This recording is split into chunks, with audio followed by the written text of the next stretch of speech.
How's it going, guys? Deans here, and welcome to another player review. Today, we are reviewing Theo Walcott. In the previous review, I reviewed Wayne Rooney, and I've got to say, when comparing the two in a squad, I didn't use them together, but thinking about the way they both played in games, Walcott was just insane. In 6 games, I scored 8 goals and got 3 assists. I was not expecting this whatsoever.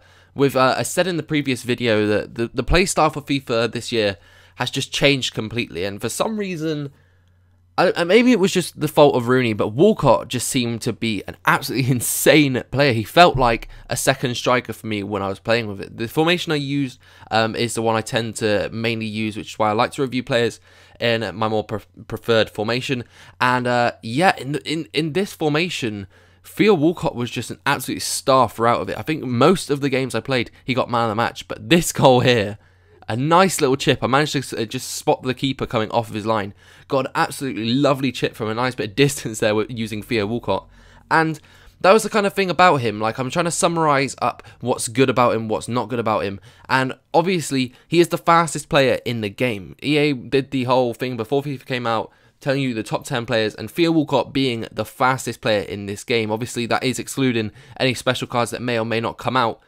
But you can tell in-game he is the fastest. And I've said before that pace really doesn't matter in FIFA 16. However, if you can use it in the right spot, it can work out pretty well for you. And with Theo Walcott, I found a lot of the time that I was able to just kind of absolutely bomb it down out of nowhere. And you'll notice in a lot of these clips, it starts off with me just using Walcott trying to get the ball off my opponent and absolutely sprinting off, leaving behind to eat my own dust. And yeah, you can just kind of see as well as that, dribbling with this guy was actually pretty awesome. I wasn't expecting it, to be fair. I kind of just expected it when using him just to be sort of running down the wing as much as possible and crossing it into someone. However, that wasn't the case whatsoever. Crossing never really worked out for me, but with this guy, all I had to do was get a tackle on, get the ball, and I can just absolutely bomb it down from out of nowhere. Dribbling actually worked out pretty well for me. I was getting past my opponents quite easily using him, so I was really impressed when using him. I kind of, like, I would recommend you guys go pick him up. He's a nice cheap player. Obviously, I think I paid 13k for him. He's going to get a bit cheaper as the year goes on. But yeah, he's definitely well worth picking up if you want to build a nice little cheap squad. Get yourself him in the squad, because believe me, I would highly recommend it. And he's one of those really OP players this year. I loved him last year.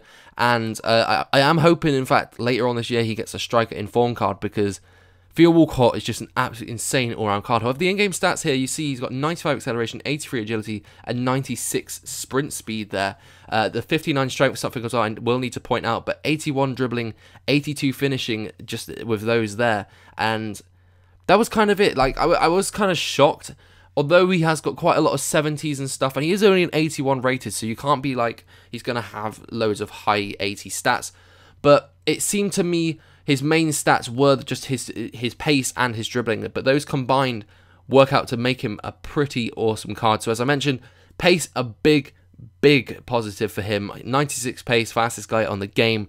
You're going to be expecting a lot from that. Dribbling as well, as you saw from pretty much all of my clips, it was literally me getting onto Walcott, tackling my opponent, running away with the ball, leaving them far behind, going for on goal, either getting myself a nice assist or scoring a pretty decent goal. Then passing was 50-50 for me. I almost didn't put it in as a positive because he did make some odd passes, but it was good every now and then, so I figured I'd give it a mention. Positioning as well, he was always in the perfect position for me, and yeah, nothing too bad from there. Finally, only bad thing about him is his strength isn't that great. As you saw, he had 59 strength. Wingers, of course, never really have much strength anyway, but it can be a bit annoying if you try to cut inside, because it makes it a bit of a challenge for you. So overall, I'm going to be giving him a rating of 7 out of 10.